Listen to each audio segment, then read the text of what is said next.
This video is all about some of the benefits of ingredients that come from rosemary, and in particular why I think they can be beneficial and helpful if you're trying to get new hair growth to develop, specifically after chemotherapy treatment.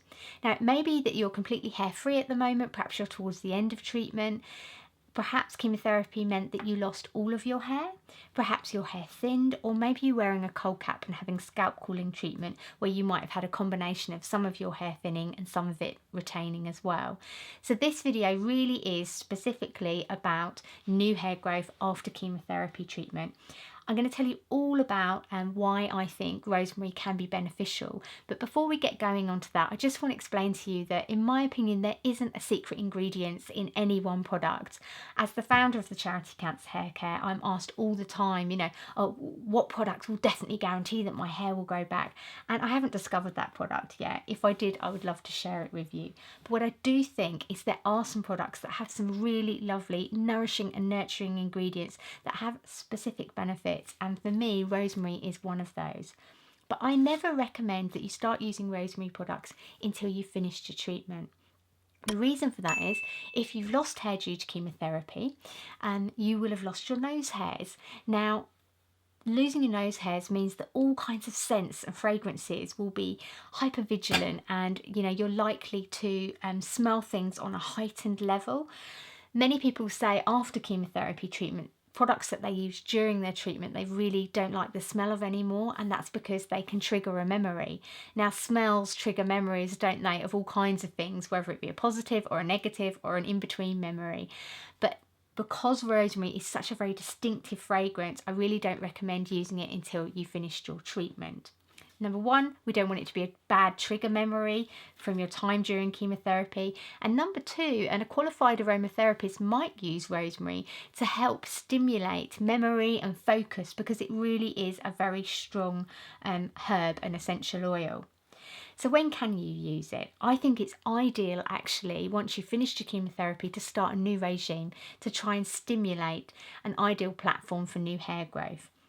So I'm just going to explain to you, when you lose hair on your head, you've got around an average of about 120,000 individual follicles from which each hair grows.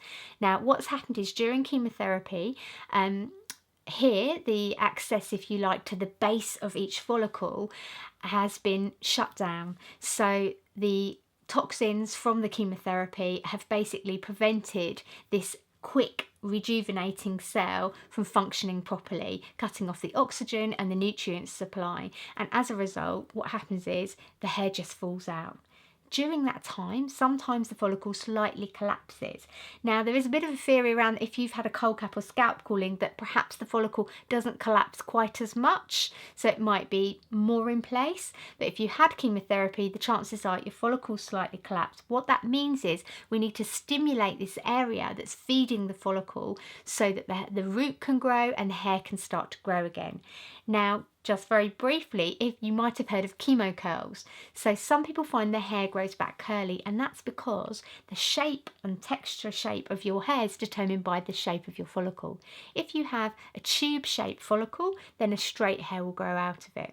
If you've got curly hair, that's because your follicle's naturally twisted, and so it will grow out in a coil. If you've got afro hair, then it's almost flat at the top and it almost grows out like a zigzag or a coil, depending on the different texture of your hair. Therefore, it's quite common if you've got a collapsed follicle that it's slightly twisted and the new hair could grow out curly. Often it goes straight again after some time.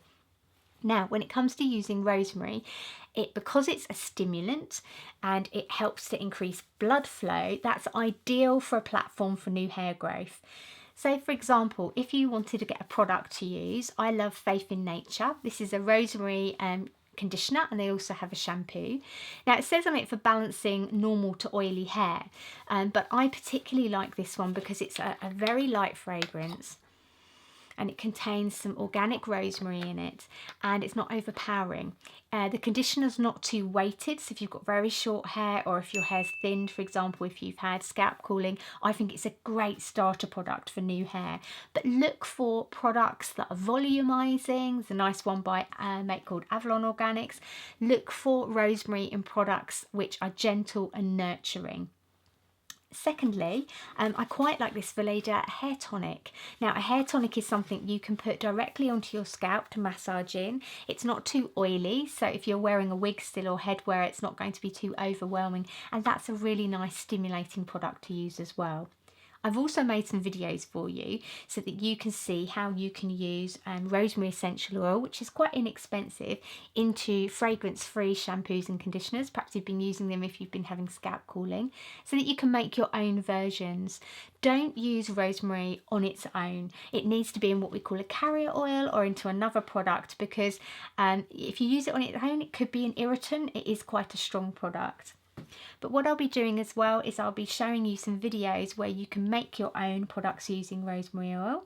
For example, one of the other qualities is it's a very strong, got anti-inflammatory qualities. So when you're trying to nourish scalp that's maybe been a bit itchy or irritable because of the hair loss, what I'll do is I'll show you how to use some jojoba oil and to put some rosemary in there so that you can make a lovely massaging, stimulating scalp product. This is my little bain-marie, which I keep bashing during this video, and I'll be showing you how you can use coconut oil and rosemary to make your very own scalp and hair nourishing treatments. And the bain-marie, you'll see, is just used to gently melt down various oils so that we can make our own treatments. I hope that's been helpful, and I look forward to seeing you at the next one.